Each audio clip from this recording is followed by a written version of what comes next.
नमस्कार, आमने सामने में आप सभी का स्वागत है। मैं हूं अश्विनी कुमार मिश्र। उत्तर प्रदेश में चुनावी बिगुल बज चुका है, सियासी बिसात बिछ चुकी है, राजनीतिक दलों की सेनाएं तैयार हैं, लेकिन इन सब के बीच दल बदल और गठजोड़ का खेल भी जारी है। कभी एक दूसरे को फूटी आंख न सुहाने वाले राजनीतिक दल आज आपस में हाथ ही नहीं मिला रहे हैं, गलबहियां भी कर रहे हैं। कांग्रेस है जिसके नेता पूरे यूपी में समाजवादी पार्टी को खरी खोटी सुना रहे थे और मसीहा की तरह दावा कर रहे थे कि 27 साल से यूपी बदहाल और अगर मौका मिला तो यूपी की तस्वीर बदल देंगे। अब वो खुद सपा से हाथ मिलाकर अपनी सियासी तकदीर संवारने में लगे हैं। हकीकत से टकराकर कांग्रेस के सपने ऐसे चूर हुए कि कांग्रेस की ओर से अधिकृत मुख्यमंत्री उम्मीदवार ने तो अपना दावा ही छोड़ दिया। ये सत्ता की मजबूरी कहें या फिर बेचारगी की कांग्रेस कल तक जिन्हें यूपी की बदहाली का गुनाहगार ठहराती थी, अचानक उन्हीं में अब तरक्की का अक्स देखने लगी है। अखिलेश की अगुवाई में पिछले 5 साल तक सूबे में राज करने वाली समाजवादी पार्टी, जिस पर 4.5 मुख्यमंत्री होने का आरोप भी लगता है, उसमें भी इतना आत्मविश्वास नहीं कि अकेले चुनावी सबर में उतर सके। सवाल यह भी उठना लाजमी है कि कुर्सी पर दोबारा कब्जा करने की चाहत रखने वाले अखिलेश गठबंधन की बैसाखी के बिना आगे बढ़ने की हिम्मत क्यों नहीं जुटा पा रहे हैं। यूं तो अखिलेश ने अपने पिता समेत सारे विरोधियों को दरकिनार कर दिया, मुलायम की साइकिल को मर्सिडीज के रथ में तब्दील कर दिया, लेकिन जैसे मुलायम दरकिनार हुए वैसे ही गैर कांग्रेस की धुरी पर टिकी समाजवादी राजनीति भी अब नेपथ्य में जाती दिख रही है। आज अगर राम मनोहर लोहिया और आचार्य नरेंद्र देव होते तो उन्हें नए समाजवादी राजनीति के इस नए अवतार पर क्या महसूस होता, ये बात आज समाजवादी पार्टी के किसी नेता को महसूस नहीं हो पा रहा है। तो आज आमने सामने में हम इसी बात की पड़ताल करेंगे कि क्या यूपी में बनने वाला राजनीतिक गठबंधन क्या विचारधारा को ताक पर रखकर किया जाने वाला गठबंधन है? क्या राजनीतिक गठबंधन में राजनीतिक विचारधारा को मुख्यधारा से दरकिनार कर दिया गया है? क्या राजनीतिक गठबंधन महज सत्ता पर काबिज होने के लिए दुरभिसंधि है या फिर राजनीतिक तौर पर सुविधाजनक अवसरवादी गठजोड़ जिसका मकसद राजनीतिक दल का भला करना होता है, सत्ता हथियाना होता है, या फिर इन राजनीतिक गठबंधनों का कोई राजनीतिक भविष्य भी है? हमारे साथ खास मेहमान हैं, लखनऊ से जुड़ रहे हैं हमारे साथ समाजवादी पार्टी के नेता आसिम वकार जो कि प्रवक्ता हैं, कांग्रेस से हमारे साथ जुड़े हैं सुलेमान मोहम्मद खान साहब, भाजपा से हमारे साथ जुड़े हैं तरुण विजय जी और वरिष्ठ पत्रकार प्रदीप सिंह जी जो कि उत्तर प्रदेश की सियासत पर करीबी नजर रखते हैं और यूपी से ताल्लुक रखते हैं। ये सब हमारे खास मेहमान हैं और सबसे पहले हम सवाल करते हैं कि क्या ये महागठबंधन है या फिर राजनीतिक अवसरवाद। सबसे पहले सवाल करेंगे आपसे सुलेमान साहब, 27 साल यूपी बेहाल, अब 5 साल तो अखिलेश साहब का, तकरीबन 7 साल उससे पहले उनके पिताजी का, 12 साल कट जाता है। आपका नया नारा क्या होगा? उत्तर प्रदेश में कितने साल क्या कुछ बेहाल, कैसे ये गठबंधन हो रहा? अश्विनी मिश्रा जी, मैं बड़ा हैरत में हूँ, सरप्राइज्ड हूँ। ये इस प्रोग्राम का नाम आपको महागठबंधन और यूपी की राजनीति नहीं रखना चाहिए था।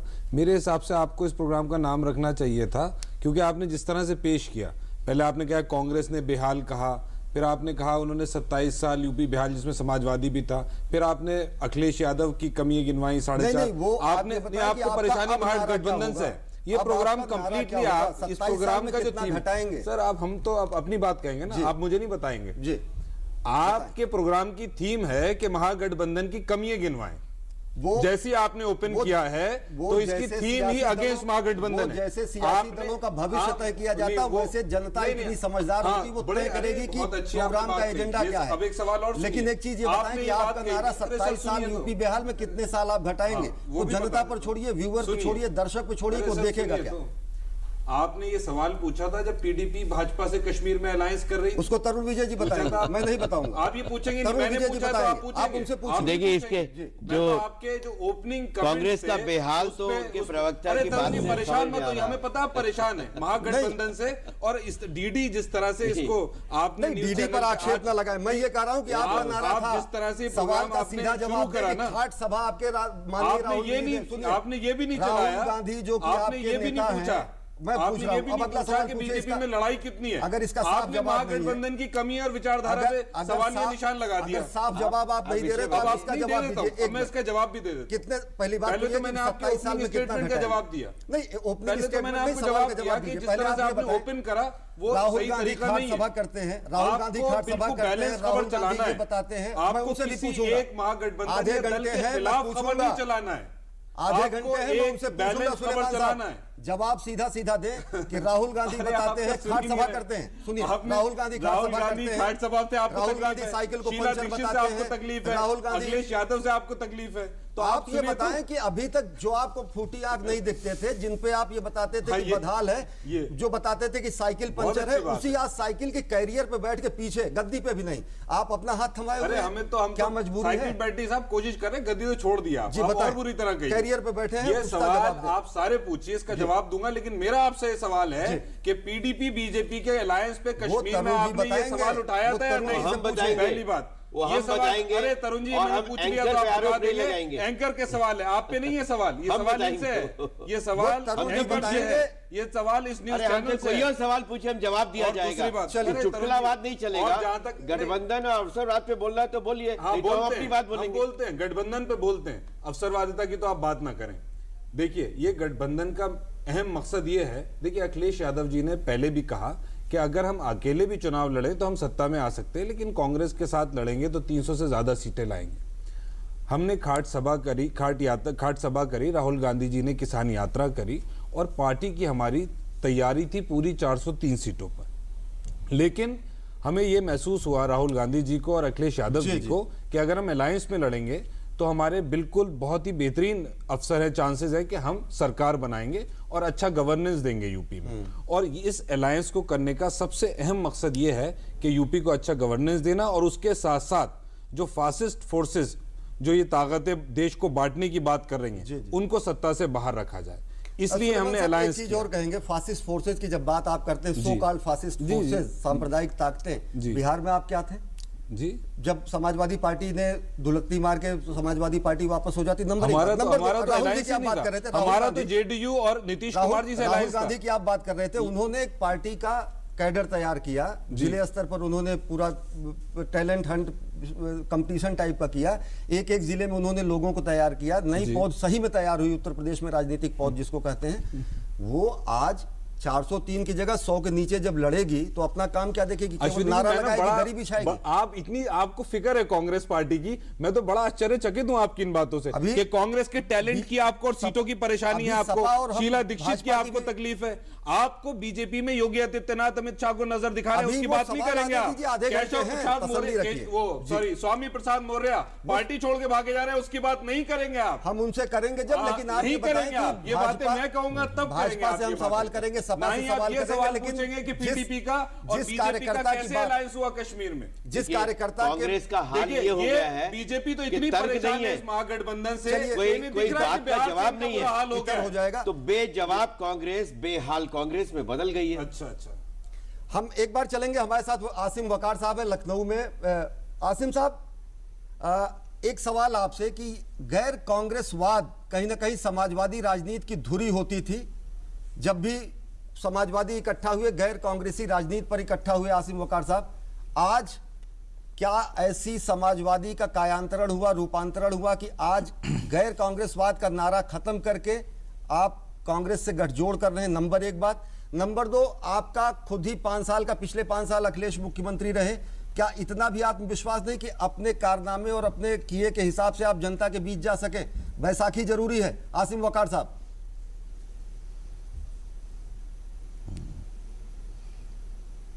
देखिए, सबसे पहले तो हमारे कांग्रेस के साथी सुलेमान साहब को मैं ये बताना चाहता हूँ कि नाराज़गी ना करें इनसे। देखिए, दूरदर्शन तो सरकारी चैनल है और सरकार तनख्वाह देती है, तो आवाज़ भी सरकार की ही होगी वकार भाई, मैंने और तो ये जबान भी सरकार की ही होगी।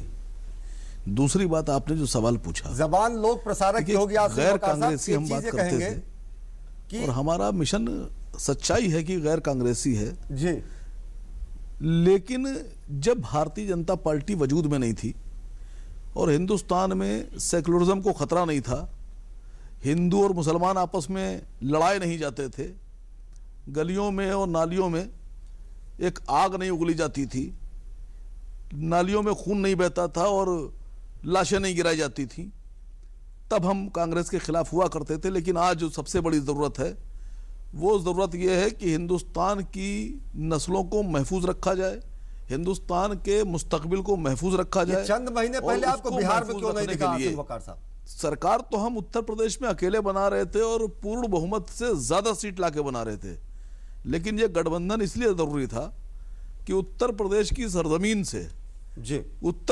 सरजमीन से भारतीय जनता पार्टी को जड़ से उखाड़ फेंकने के लिए यह गठबंधन जरूरी था और हमने ये गठबंधन किया है।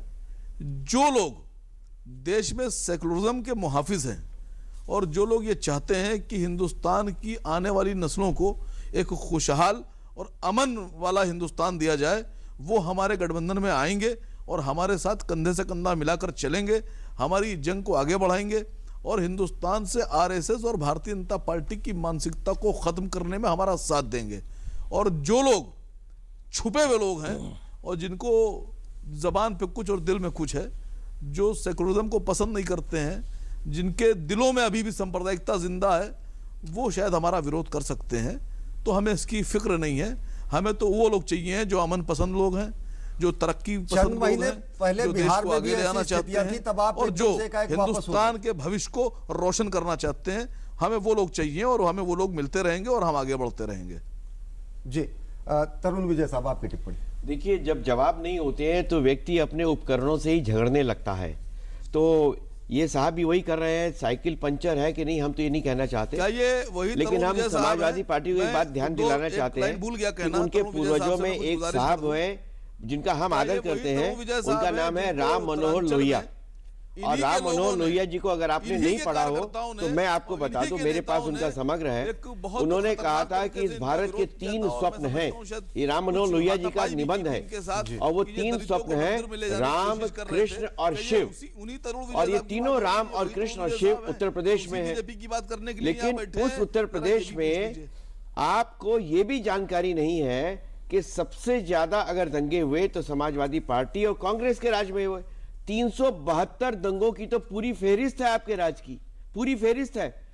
खून की नदियां, ये सब जुमले आप मोहल्ले जवाब ले लीजिएगा मुझसे, मोहल्ले स्तर की सभाओं में किया करिए, जरूर लीजिएगा। सवाल ये है कि लोहिया जी का जो राम, कृष्ण और शिव का सपना है वो हम उत्तर प्रदेश में पूरा करना चाहते हैं। हम करेंगे, आप नहीं करेंगे, क्योंकि आपका लोहिया जी से कोई रिश्ता रह ही नहीं गया है। और वो ऐसे करेंगे कि विकास के नाम पे करेंगे, सब जनता को साथ में लेके करेंगे। लेकिन 3 शब्द होते हैं, देखिए, एक होता है गठबंधन, एक होता है अवसरवाद और तीसरा होता है चुटकुलावाद। तो कांग्रेस ने बंगाल में जो किया वो चुटकुलावाद हुआ, बिहार में जो किया वो बेहद चुटकुलावाद था। अब जिस हिसाब से समाजवादी, क्या बात है, और कांग्रेस जहां से प्रधानमंत्री मिले, नेहरू जी मिले, इंदिरा जी मिले, वहां इससे बढ़कर हास्यास्पद चुटकुला कोई नहीं हो सकता। तरुण विजय साहब, कल तक आप गालियां दे रहे थे।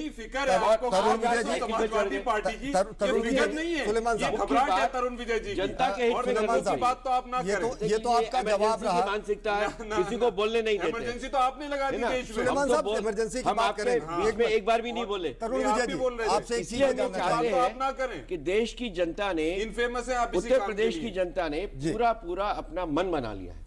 अब ये मन बनाया है कि जितने ये मौका मिल गया तो तुमको गाली दे दी, मौका मिल गया तो तुम्हारी साइकिल पे सवार हो गए। इन सबको पूरी तरह से बर्खास्त किया जाए। एक निरपेक्ष टिप्पणी लेंगे। सुपड़ा साफ हो गया। वरिष्ठ इतने पत्रकार आप प्रदीप परेशान सिंह हैं जी। बीजेपी प्रदीप और सिंह जी, कांग्रेस आपसे जानना चाहेंगे कि समाजवादी उत्तर पार्टी प्रदेश और से आप कांग्रेस ताल्लुक से रखते हैं, क्या उत्तर आप प्रदेश से अलायंस से आप परेशान हैं? करीबी नजर रखते हैं। प्रदीप जी से जानना चाहेंगे, क्या ये जो वर्तमान परिप्रेक्ष्य दिखता है गठबंधन का, इससे पहले उत्तर प्रदेश में अगर आप देखें तो सपा बसपा का भी राज चला, बसपा भाजपा का भी राज चला। अब ये जो स्थिति दिखती है उसमें इसके पहले के अगर गठबंधनों को देखें तो राजनीतिक दलों को ही लाभ हुआ, कोई मोटा हुआ कोई पतला हुआ, जनता को कहीं ना कहीं विकास का वो उसका सपना नहीं पूरा हुआ जो गठबंधन राजनीति के तहत होता है। किस रूप में देखते हैं अभी ये प्री पोल अलायंस जो कि उत्तर प्रदेश में होता दिख रहा है? नहीं, देखिए, मेरा मानना है कि कोई भी गठबंधन अगर वो चुनाव पूर्व होता है तो चुनाव बाद के गठबंधन से बेहतर होता है। वो इसलिए बेहतर होता है कि उसके आधार पर आप जनता के बीच में जाते हैं, उससे वोट मांगते हैं। जनता अगर इस गठबंधन को ठीक समझती है तो वोट देती है, नहीं तो रिजेक्ट कर देती है। तो गठबंधन जो है चुनाव पूर्व हो तो उसमें ज़्यादा पारदर्शिता होती है। चुनाव के बाद जब भी होगा वो बेमेल होगा।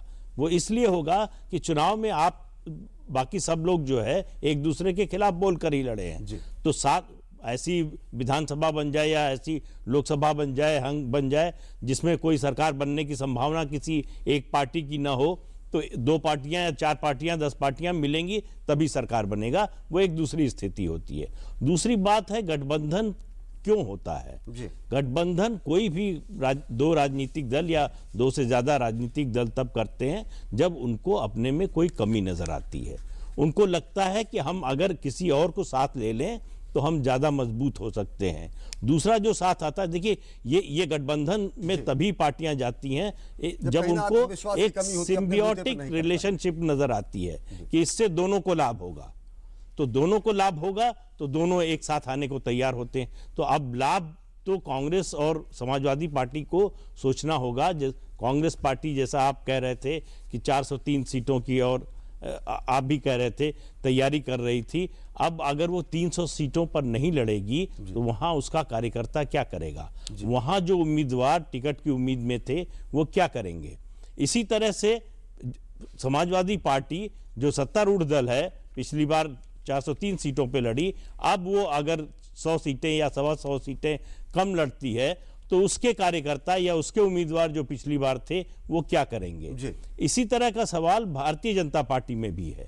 देखिए, जब बाहर से आप लोगों को लाते हैं तो इसका मतलब कि आपके संगठन की ऑर्गेनिक ग्रोथ उतनी नहीं हुई है, इसलिए आपको बाहर से लोगों को लाना पड़ रहा है।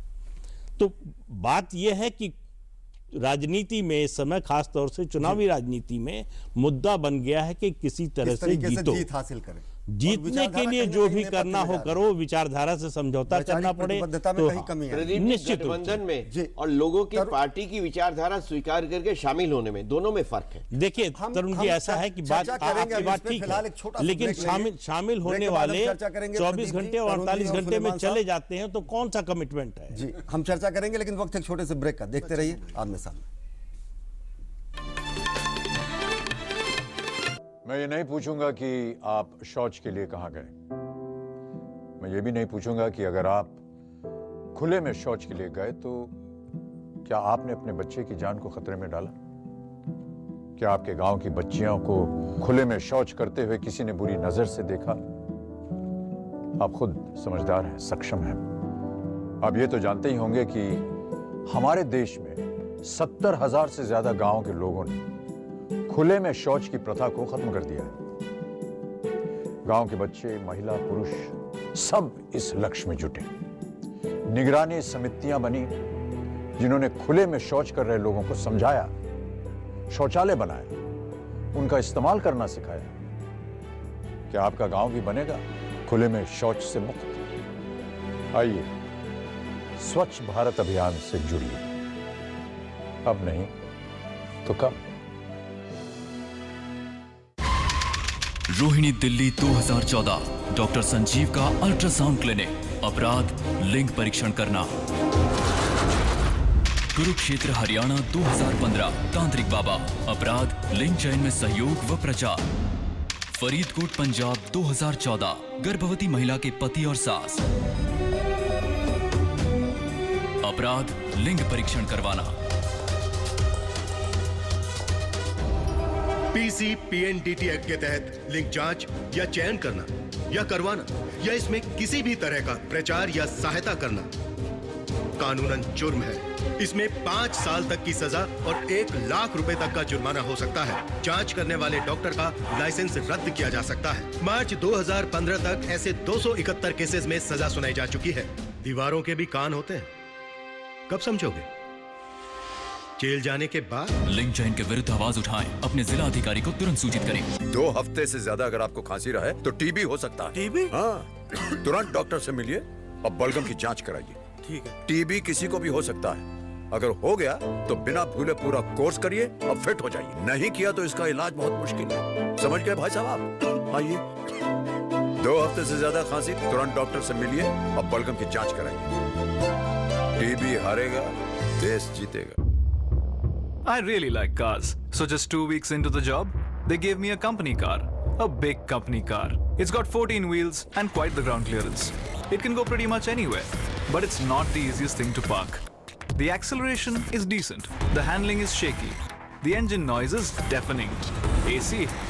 Well, you can't have everything. But you know what? I love the gun. We are India's most exciting workplace and we are making you an offer. The Indian Army. Live a life less ordinary. 12वीं में मुझे 60% marks मिले हैं। BA MA करने के बजाय medical में जाना चाहता हूँ। हम स्टूडेंट्स को जिनकी पारिवारिक आय 2.5 लाख से कम है, उन्हें प्रोफेशनल और टेक्निकल कोर्सेज में आगे की पढ़ाई के लिए ये स्कॉलरशिप दी जा रही है। एक मजे की बात, हम गर्ल्स स्टूडेंट्स के लिए 30% स्कॉलरशिप अलग से निर्धारित है। फ्रेंड्स जल्दी करो, फॉर्म्स ऑनलाइन जमा हो रहे हैं। मेरिट का मेन स्कॉलरशिप भारत सरकार की ओर से सभी अल्पसंख्यक स्टूडेंट्स को एक तोहफा उनके सुंदर भविष्य के लिए। मदद हमारी, मंजिल आपकी।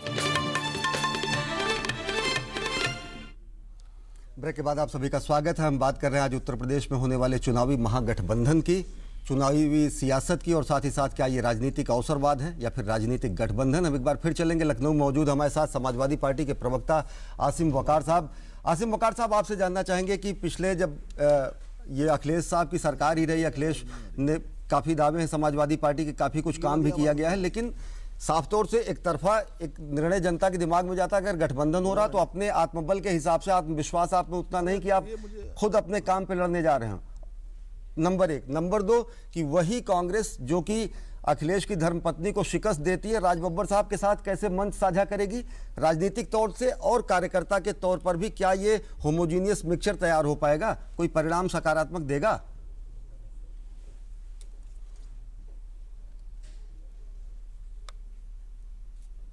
ये सवाल आपने मुझसे पूछा है? जी आसिम साहब।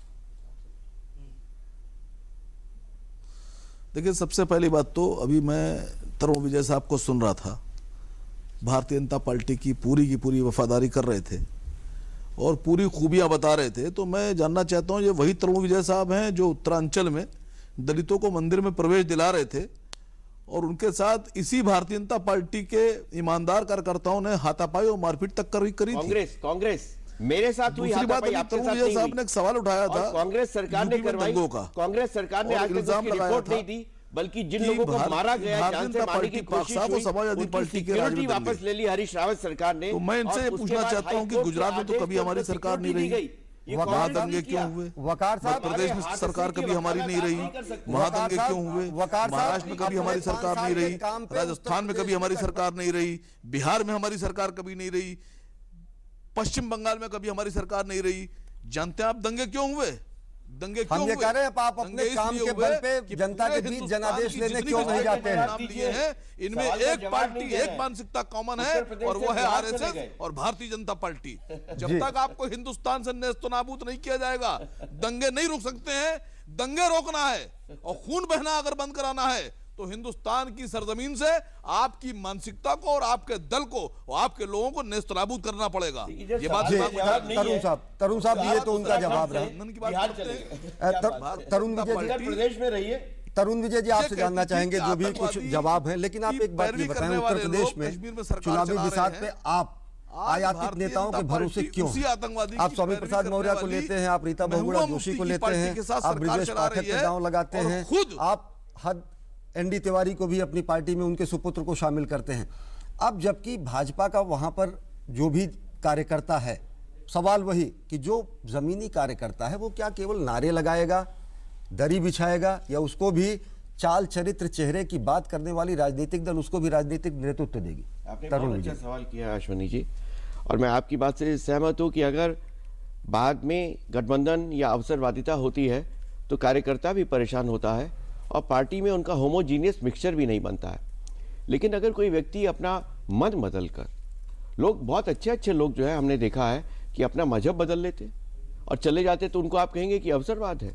अगर मन बदलकर, विचारधारा बदलकर और निश्चित रूप से बेहतर सम्मान तथा जनसेवा का एक और मकसद लेकर आते हैं तो इसमें कोई बुराई नहीं, कोई शर्त पे नहीं आते हैं। लेकिन वो दिल और दल दोनों अगले चुनाव तक बदल जाते हैं। ऐसे नेता भी होते हैं जो दिल और दल दोनों अगले चुनाव तक बदल लेते हैं। देखिए, वो जब होगा, हम नहीं मानते कि ऐसा होगा। जो आए हैं वे पूरे मन से आए हैं, ईमानदारी से आए हैं और उनका कार्यकर्ताओं ने स्वागत किया है और उनका पूरी तरह से चुनाव में उपयोग किया जाएगा। उनका कोई अन्यत्र उपयोग नहीं होगा और किसी शर्त पे नहीं आए हैं कि हम इस शर्त पे आ रहे हैं इसलिए हमको ये मिलना चाहिए। तो एक कार्यकर्ता के नाते, पार्टी के कार्यकर्ता के नाते दरी भी बिछाएंगे, स्वागत भी करेंगे, मेहनत भी करेंगे और वोट भी लाएंगे। इस आधार पे भी आए हैं तो उनका स्वागत है। सुलेमान साहब, आपसे जानना चाहेंगे, राष्ट्रीय पार्टी आपकी बहुत बड़ा जनाधार है, हर राजनीतिक दल जो क्षेत्रीय दल है उन पे आप कहीं ना कहीं लेफ्टिनेंट नहीं, नायब सूबेदार जैसी हैसियत में लड़ रहे हैं। जैसे इससे पहले मैंने कहा कि साइकिल पे आप बैठे नहीं, कैरियर पे आप बैठे हैं। 2017 की लड़ाई लड़ रहे हैं या 2019 के? अश्विनी जी, और कोई इससे भी नीचे का ओहदा हो वो भी दे दीजिए। नहीं, हम ये कह रहे हैं कि जिस तरीके से मैंने आपको हर राजनीतिक दल में आप, हर राजनीतिक राज्य में आप एक राष्ट्रीय पार्टी होने के बाद नंबर 2 नहीं, एकदम अंतिम पायदान पर उनकी शर्तों पर चुनाव कर रहे हैं। शब्दावली आपको ठेस पहुंचाने वाली नहीं लगनी चाहिए, अगर लगी तो मैं क्षमा प्रार्थी हूं, बावजूद इसके कि लेफ्टिनेंट नहीं, नायब सूबेदार जैसी हैसियत में। आपका लेकिन स्थिति ये क्या आई है और क्यों इतना जाके कांग्रेस गठबंधन कर रही? 2017 निशाना है या 19? नहीं, आपका इसमें कोई कसूर नहीं। आप जवाब दें, प्रोग्राम के शुरू में कह दिया था निशाना कहां लगा, आपका निशाना कहां है, हमने आपको शुरू में ही बता दिया था। इसमें आपका कसूर नहीं है। आप जवाब तो दें, आपको सवाल का जवाब दें। आपके प्रोग्राम में मुझे लग रहा है तकलीफ ये है कि कांग्रेस सपा का अलायंस क्यों हो गया। नहीं, ये विचारधारा पे सवाल है। सवाल मेरा ये है कि किन शर्तों पे समझौता हो रहा है एक राष्ट्रीय दल का हर क्षेत्रीय दल से बहुत नीचे ओहदे पे जाके? सवाल ये तो लिए, तकलीफ ये है कि भाई कांग्रेस के 300 लोगों को टिकट नहीं मिलेगा, शीला दीक्षित जी का क्या होगा, अखिलेश यादव बैसाखी पे रहेंगे, कांग्रेस सेकंड पार्टनर या जूनियर पार्टनर और लांस नायक और आपने नायब सूबेदार, इन सब ओहदों को आपने रख दिया सामने। देखिए, ये आप इस तरह से प्रोग्राम चलाएं, आपकी अपनी हम ये बताएं कि वजह क्या आई, अगर उसका जवाब भी आप दे दें। वजह इतना झुक के, इतना गिर के कांग्रेस का मनोबल, जो कि राष्ट्रीय दल है, कार्यकर्ताओं की खेप तैयार करने का दावा है, राहुल गांधी जिसका दावा करते हैं कि वो नई फौज बनाएंगे, वो कहां जा रही है? उत्तर प्रदेश में। मैं आपको सबसे ज्यादा प्रधानमंत्री कांग्रेस को क्योंकि मुझे आपके ऊपर हैरत हो रही है। मैं जवाब दे पाता हूं, इससे पहले पूरी बात नहीं कर पाता। आप जवाब नहीं दे रहे, आपके सवालों से मुझे हैरत हो रही है जी। आप जवाब इसका ये है, जवाब आप सुनते नहीं है। जब आपके ऊपर आपकी तरफ इशारा करता हूं या आपकी कोई बात को जताता हूं, स्पष्ट जवाब, प्रोफेशनल एथिक्स होते हैं, आप मुझे मेरी बात को काट दें। जवाब यह है इसका कि हमने ये अलायंस इसलिए किया है कि भाई ऐसी कोई विचारधारा यूपी में नहीं रूल करे जिससे देश में जो एकता है और उसकी अखंडता है, यूनिटी एंड डाइवर्सिटी का जो कॉन्सेप्ट है, वो कहीं पर डैमेज हो, जो पिछले 2.5 साल से हम देख रहे हैं पूरे देश में किस तरह का माहौल बना हुआ है जी। अगर इसमें हमने समाजवादी पार्टी से अलायंस कर लिया तो पता नहीं क्यों आपको भी इतनी क्यों तकलीफ है। किसी भी कीमत पर भाजपा की तो परेशानी, भाजपा की परेशानी तो मैं समझ सकता हूं, निरपेक्ष भाजपा की परेशानी तो मैं समझ सकता हूं कि वो परेशान है, उन्हें दिख रहा है बिहार से बुरा हाल हो रहा है उनका, लेकिन आपकी परेशानी मैं नहीं समझ पा रहा हूं। देखिए, हम तो एक बात, छोटी सी बात पूछना चाहते हैं। व्यक्तिगत आप, जब मुजफ्फरनगर कांड हुआ, मैंने आपसे पूछा, आपने कश्मीर पे चलाया था, कश्मीर पे चलाया था आपने प्रोग्राम, तरुण विजय बताएंगे, मैं कोई पार्टी नहीं। आप सवाल जैसे आप मुझसे कर रहे हैं ना, इनसे भी करिए। मेरा ये कहना है, जैसे सवाल आप मुझसे कर रहे हैं वैसे इनसे भी करिए, सवाल करिए। हम तो सवाल का जवाब, और वो तो जैसे प्रदीप जी ने कहा पोस्ट पोल अलायंस था, वो तो अलग अलग लड़े थे, बेहद कम है। मिश्रा जी चुनाव के दौरान एक दूसरे को पाकिस्तानी और सेपरेटिस्ट और तमाम चीजें कही थी। निरपेक्ष टिप्पणी प्रदीप जी से लेना चाहेंगे। जो अखिलेश जी विदेश विषयांतर हो जाएगा, तरुण जी, सुलेमान साहब विषयांतर हो जाएगा, मुझे रोकना पड़ेगा। प्रदीप जी संक्षेप में बताएं, मौजूदा हालात में किस तरीके से देखते हैं, राजनीतिक दलों का भला होगा या फिर उत्तर प्रदेश का?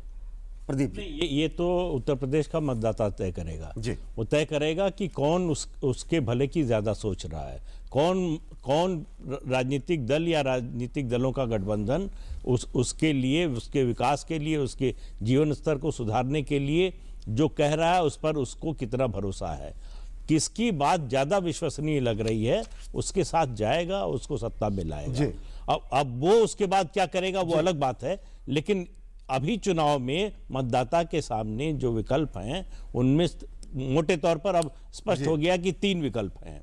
एक सपा और कांग्रेस का गठबंधन है, एक तरफ भाजपा है और तीसरी तरफ बहुजन समाज पार्टी है। इन तीनों में उसे जो विश्वसनीय लगेगा, जिस पर उसको भरोसा होगा कि ये विकास के कार्य कर सकते हैं, हमारे जीवन स्तर में परिवर्तन ला सकते हैं, जनता उनके साथ मतदाता जाएगा। जी, निश्चित तौर से फिलहाल उत्तर प्रदेश एक सियासी प्रयोगशाला बन चुका है। सियासत में उठापटक, दल बदल, गठबंधन भले ही आज अस्थायी भाव बन चुका हो, लेकिन यह भी सच है कि जनता जनार्दन का जनादेश सबके सर माथे होता है और उसे राजनीतिक दलों को मानना पड़ता है। रामधारी सिंह दिनकर ने लिखा है कि समर शेष है, नहीं पाप का केवल भागी व्याघ्र, जो तटस्थ हैं समय लिखेगा उनका भी अपराध। लेकिन उत्तर प्रदेश में स्थिति अलग है। राजनीतिक खेमेबंदी और लामबंदी के इस दौर में भले ही जनता बटी दिख रही हो, राजनीतिक दल बटे दिख रहे हो, लेकिन एक तबका ऐसा भी होता है जो शांत प्रशांत इस सियासी नाटक को देखता है और एक मूक दर्शक की तरह बेहद मुखर जनादेश देता है। यानी कि यूपी के बारे में ये सही होगा कि जो तटस्थ हैं वही लिखेंगे यूपी का इतिहास। तरुण विजय जी, सुलेमान खान साहब, प्रदीप जी और लखनऊ से आसिम वकार साहब आप जुड़े, आप सबका बहुत बहुत शुक्रिया। आमने सामने में फिलहाल इतना ही। देश और दुनिया की ताज़ा तरीन खबरों के लिए देखते रहिए डीडी न्यूज़। नमस्कार।